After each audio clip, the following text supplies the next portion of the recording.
Sesungguhnya engkau berasal dari rahasiaku, tidak ada yang tahu kecuali dirimu sendiri. Seperti apa yang dimaksud diri rahasia dan hanya kita yang tahu? Yang dimaksud kita yang tahu itu atau hanya engkau yang tahu? Hanya engkau yang tahu. Setelah seseorang membuka ijab kaji sebagai Amirul Mukmin, guru bagi kita, menyampaikan wahyu Allah tentang riwayat diri kita asal mula diri jadi bernama Tuhan. Inilah Tuhan asal wujud mula jadi. Yang Allah katakan bahwasan manusia itu sudah kujadikan sebelum aku menjadikan semuanya. Pemahaman ini adalah kemustahilan bagi akal, dan di sini juga kita perintahkan supaya fi'alu mumkini au tarkuhu, akal itu berpikir mungkin, bukan bertanya-tanya atau memikirkan. Yang dimaksud dengan ana anta sirha wa ana sirhu, engkau rahasiaku dan aku rahasia engkau, wa ana fisiri alal fisifatu, dan rahasia itu adalah sebuah kodrat yang bersifat atau bertingkah. Mencerna kalimat tersebut butuh hayat yang paling dalam, rasa dan pandangan yang paling tinggi. Sebuah kekuatan yang ada menuju sifat atau bertingkah. Ada sebuah kekuatan rahasia dan dia bertingkah. Maka tingkah ini berpadu dengan kekuatan yang rahasia ini, dia akan memunculkan wujud. Wujud ini adalah bentuk yang menampung semua nama. Ini wujud. Kita ibaratkan yang dikatakan diri rahasia adalah diri yang berasal dari sebuah wujud yang rahasia.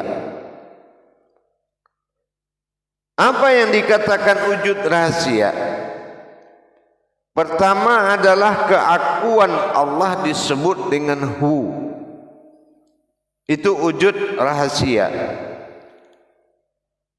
Hanya orang-orang tertentu yang bisa memahami hakikat atau mendapatkan petunjuk tentang perjalanan tersebut.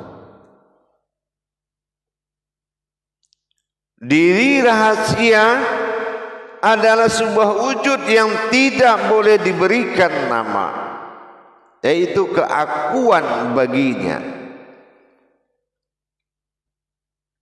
Yang kedua adalah sebuah diri yang dijadikan oleh rahasia tersebut, yang dia sebut dengan dia.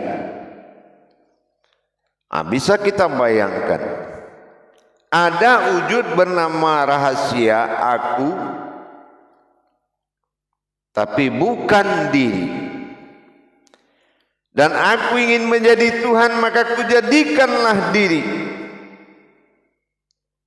Maka dijadikannyalah sewujud diri bernama naf atau batin. Setelah batin diri ini yang dijadikan oleh keakuannya dan ditajalikan dalam bentuk suatu kekuatan iradahnya, bertemu dalam satu titik bernama wujud, yaitu ada. Ada, tetapi dia belum mawujud.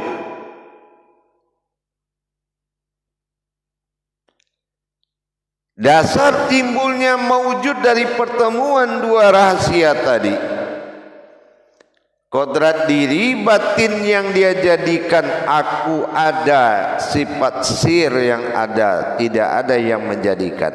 Dia sudah ada sebelum semuanya ada.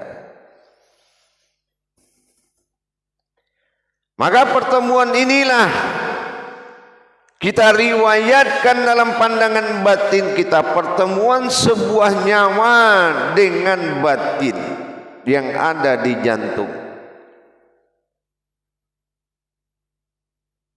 Di sini mengatakan kodrat alif pada keakuannya, kodrat ba pada kebatinannya, pada rahasianya. Wujud batin yang bernama diri, berkodrat batinul abdi, sementara yang aku adalah zahir wa rabbi. Inilah yang menjadikan pertemuan tadi menandakan jatuhnya bunyi pertama pada jantung kita yang disebut dengan dub. Dalam ejaan Arab itu disebut dengan Allah atau Tuhan. Drub. Dengan demikian, maka pertemuan inilah yang akan berwujud. Apa wujud pertamanya? Wujud pertamanya adalah kodrat. Kodrat apa wujud pertamanya? Kodrat Allah. Apa kodrat Allah? Apabila dia berdiri alif, dia ruku lam. Dia berdiri alif, dia ruku lam, dia sujud ha. Tapi yang berbuat adalah kodrat yang mewujudnya adalah mim pada alif, ha pada kodrat zat, sementara mim pada wujudnya ini akan mewujud kepada ha pada sujudnya. Maka terlihatlah gambaran sebuah kodrat yang disebut Muhammad menandakan lafaz Allah untuk menuju wujudnya. Artinya zahir yang terlihat itu adalah zahir Muhammad dalam gerakan Allah.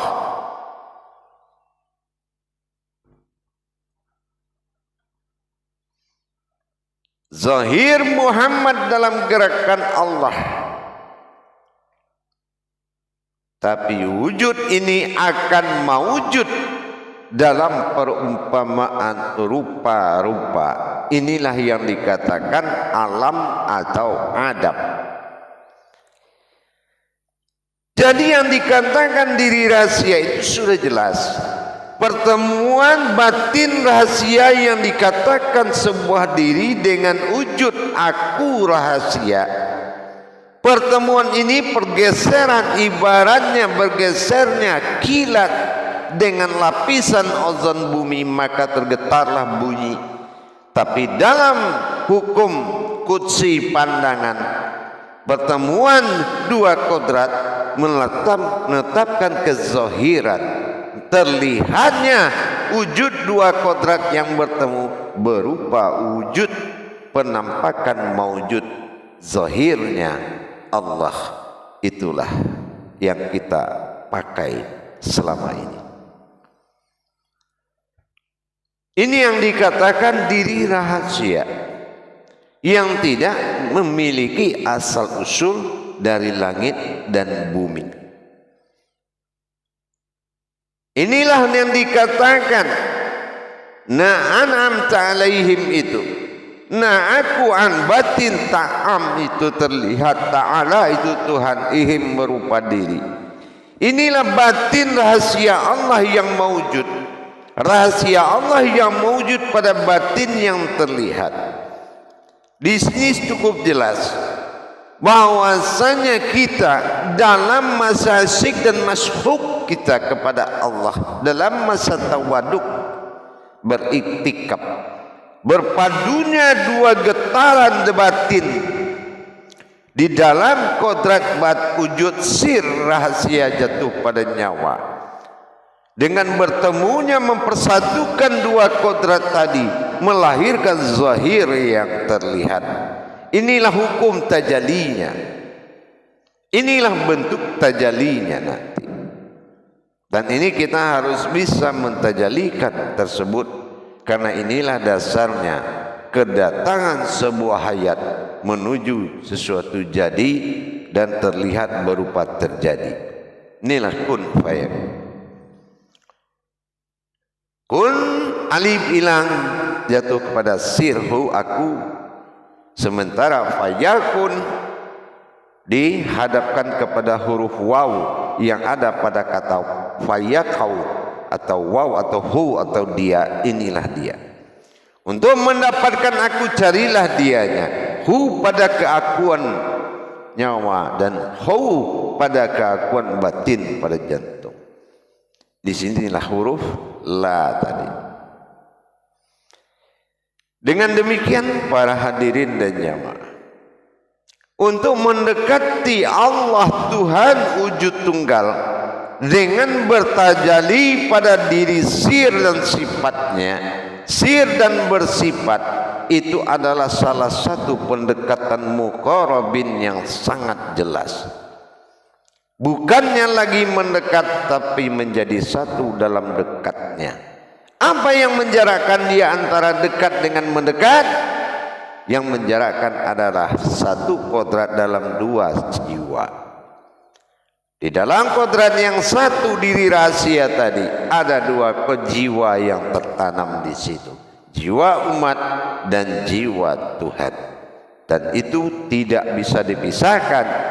Jiwa tetap satu, tetapi memiliki dua aqaidul iman.